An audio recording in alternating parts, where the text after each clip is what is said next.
마태복음 11장 16절로 19절 말씀 찾으셨으면 합독하시겠습니다. 이 세대를 무엇에 비유하겠느냐? 이 세대는 마치 아이들이 장터에 앉아서 다른 아이들을 부르며 말하기를 우리가 너희를 위하여 피리를 부르고 너희는 춤추지 않았고 우리가 애곡하여도 너희는 울지 않았다 함과 같다. 요한이 와서 먹지도 않고 마시지도 않자 그들이 말하기를 그가 강령 걸렸다 하더니 인자는 와서 먹기도 하고 마시기도 하고 그들이 보아라 탐식하여도 술꾼이며 세리들과 죄인들의 친구다라고 말한다. 그러나 지혜는 그 행할 일들로 옳다고 입증된다. 아멘. 오늘 본문에 등장하는 비유의 그 놀이가 제대로 되려면 피리를 불고 애곡하는 편의 다른 편 친구들이 춤추며 꿀을 따면 놀이가 제대로 진행이 되었을 것입니다. 이 시간은 춤추며 울때라는 제목으로 본문 말씀을 상고하고자 합니다. 16절로 17절입니다. 이 세대를 무엇에 비유하겠느냐? 이 세대는 마치 아이들이 장터에 앉아서 다른 아이들을 부르며 말하기를 우리가 너희를 위하여 피리를 부르도 너희는 춤추지 않았고 우리가 애곡하여도 너희는 울지 않았다 함과 같다. 예수님께서 당시 장터에서 흔히 볼 수 있는 아이들의 놀이를 비유로 들어 그 세태를 비판하시고 책망하시며 듣는 이들의 회개를 촉구하시고 계십니다. 아이들은 주변에서 흔히 접하는 풍습을 흉내내며 노는데 두 편으로 나뉘어 한 편이 어떤 행동을 하면 그 행동이 무엇을 표현하는 것인지를 상대편이 또 다른 행동으로 표현하며 놀았습니다. 피리와 춤은 유대 사회뿐만 아니라 헬라, 로마인들의 사회에서도 혼인잔치 등 잔치집에서 기쁨을 표현하는 방식으로 서로 짝을 이루는 것이었고 애곡하고 우는 것은 장례식의 풍습이었습니다.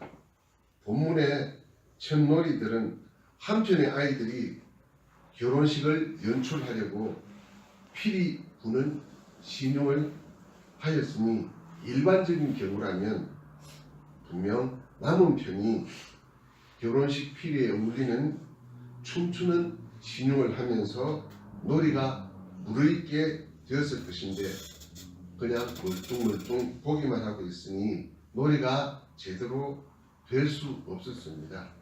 그래도 놀이를 같이 하려는 생각이 있는 한편이 이번에는 장례식 풍습을 연출하려고 애곡하는 신용을 하였지만 이번에도 남은 편이 우는 신용을 하지 않으니 판이 이루어질 수 없게 된 것입니다. 예수님께서 그 비유의 의미를 바로 말씀해 주셨습니다. 18절로 19절입니다. 요한이 와서 먹지도 않고 마시지도 않자 그들이 말하기를 그가 악령 들렸다 하더니 인자는 와서 먹기도 하고 마시기도 하므로 그들이 보아라 탐식가이고 술꾼이며 세리들과 죄인들의 친구다라고 말한다. 그러나 지혜는 그 행한 일들로 옳다고 입증된다. 세례자 요한은 회개의 세례를 선포하였습니다. 그리고 선포하는 말씀에 어울리는 삶인 금욕 생활을 그가 하는 것을 보고 그들은 악령 들렸다 비난하였는데 그들이 비난한 이유는 사실 회개하기 싫기 때문에 핑계를 댄 것이었습니다. 요한의 핵심 메시지는 마태복음 3장 9절로 12절인데 너희 스스로 아브라함이 우리 조상이다라고 말할 생각은 하지 마라. 하나님께서는 이 돌들로도 아브라함의 자손을 만드실 수 있기 때문이다. 또 나는 너희에게 회개의 세례를 주지만 내 뒤에 오시는 분은 손에 키를 들고 알곡은 곳간에 모아드리고 죽정이는 끄지지 않는 불로 태우실 것이다. 아브라함의 자손은 하나님의 심판을 받지 않는다고 착각하고 있다가 하나님의 심판을 받고 영원한 불못에 처하게 된다는 세례자 요한의 엄중한 경고를 유대인들은 애써 외면하기 위해 악령 들린 사람의 말에 귀 기울일 이유가 없다며 핑계를 댄 것입니다. 그들은 요한의 금욕 생활을 악령 들린 삶이라 비난하면서도 예수님께 사람들을 보내서 요한의 제자들은 자주 금식하며 기도하고 바리새인들의 제자들도 그렇게 하는데 예수님의 제자들은 먹고 마십니다 하면서 금욕 생활하지 않는 것을 오히려 비난하였습니다. 그들이 예수님을 세리와 죄인의 친구라고 비난하는 것은 세리였던 마태가 예수님께서 자신을 제자로 불러주신 것에 대해 감사해서 자신의 집에 예수님을 초청하였을 때 마태의 동료였던 많은 세리들과 유대인의 기준으로는 죄인 취급이 당연했던 많은 사람들이 함께 식탁에 앉은 것을 보고 예수님을 비난한 것이었습니다. 예수님께서는 죄인들을 긍휼히 여기셨습니다. 마태복음 9장 36절에 예수께서 무리들을 보시고 그들을 불쌍히 여기셨으니 이는 그들이 마치 목자 없는 양들처럼 고생에 지쳐서 힘이 없었기 때문이다 기록되었는데 그들은 예수님의 긍휼히 여기시는 사랑의 크기를 이해할 수도 없었지만 도저히 용납할 수가 없었습니다. 그들은 그들의 누더기 같은 의를 세리들과 죄인들보다 더 낫다고 자랑하는 교만하고 편협한 자들이었기 때문입니다. 누가복음 18장 11절로 12절입니다. 바리새인은 서서 자신에 대하여 이렇게 기도하였다. 하나님, 제가 다른 사람들처럼 착취하는 자나 불의한 자나 간음하는 자가 아니고 이 세리와 같지도 않은 것을 주께 감사드립니다. 저는 일주일에 2번씩 금식하고 제가 얻은 모든 것들의 11조를 드립니다. 그들이 자랑하는 그 의는 누더기에 불과하였지만 예수님께서는 예수님의 온전한 의를 세리와 죄인에게 입혀주셨습니다. 누가복음 18장 13절로 14절입니다.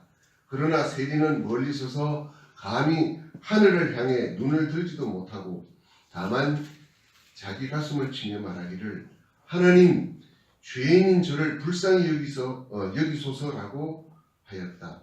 내가 너희에게 말하니 저 바리새인보다 이 세리가 의롭다는 인정을 받고 자기 집으로 내려갔다.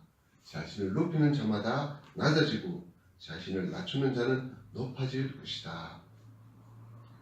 오늘 본문의 결론인 19절 마지막 말씀, 그러나 지혜는 그 행한 일들로 옳다고 입증된다는 말씀을 누가복음 7장 35절에는 지혜는 그 모든 자녀들에 의해 옳다고 입증된다라고 기록되었습니다.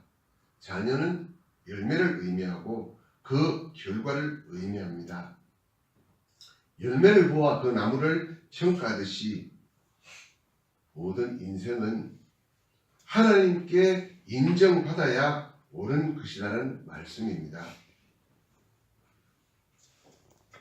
그러니까 가슴을 치며 회개하여서 용서와 죄사함과 옳다 인정함 받는 것, 칭의를 입는 것이 지혜라는 말씀인 것입니다. 오늘 말씀을 정리하고자 합니다.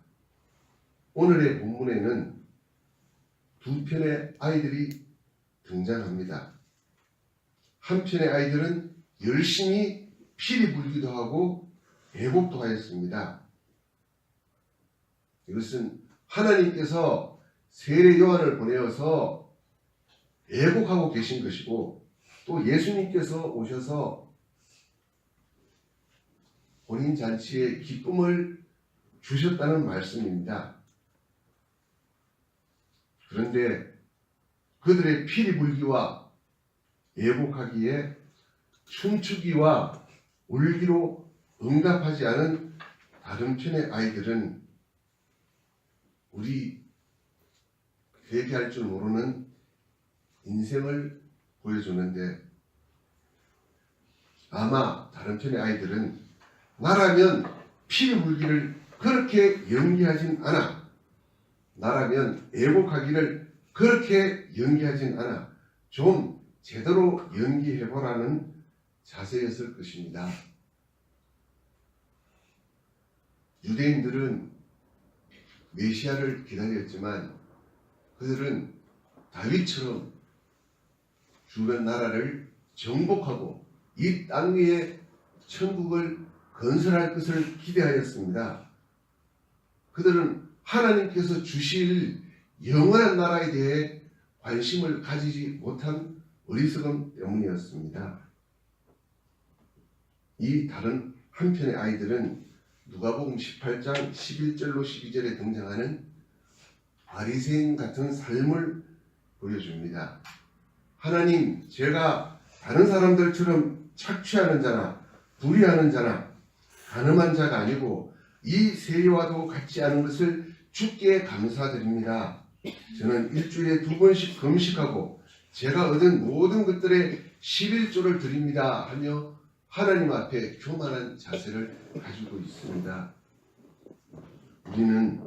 우리가 말씀을 지키고 순종하고 고난 중에 인내하는 것이 이 바리새인의 기도와 같지는 않은지 우리 자신을 냉정하게 살펴보아야 할 것입니다. 우리의 마음과 생각과 말과 행동에 거짓된 욕망을 따라가는 옛 사람의 부습이 없는지 살피는 사람은 날마다 누가복음 18장 13절에 기도를 할 수밖에 없을 것입니다.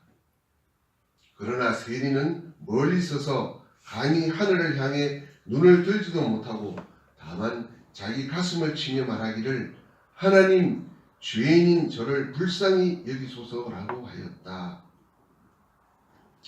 누가복음 18장 14절에 세리가 의롭다 인정함을 받고 자기 집으로 내려갔다 하였는데, 이는 하나님께서 회개하는 자에게 값없이 주시는 은혜로 하나님을 따라 진리의 의와 거룩함으로 지으심을 받은 새 사람을 입는 것이고, 본문의 비유에서 피리와 춤으로 표현된 혼인잔치의 기쁨을 보여줍니다. 그러나 이 혼인잔치의 기쁨은 예수님께서 재림하시는 날 새 예루살렘에서 누릴 궁극적인 기쁨이기 때문에 아직은 보류된 장차 누리게 될 기쁨입니다. 지금 우리가 누릴 기쁨과 감격, 피리와 춤은 홍해 건너편에서 미리암과 여자들이 소고를 들고 춤추며 누렸던 기쁨과 감격입니다. 그들의 그 기쁨은 어린 양의 피를 그들의 집 문 좌우 설주와 인방에 바른 유월절에서 비롯되었음을 우리는 기억해야 합니다.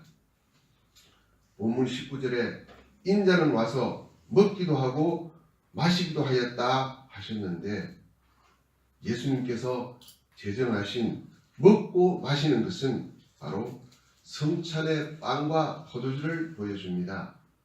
예수님께서 당신의 몸을 우리의 빵으로 주셨고 당신의 피를 우리 생명의 음료로 주신 것입니다.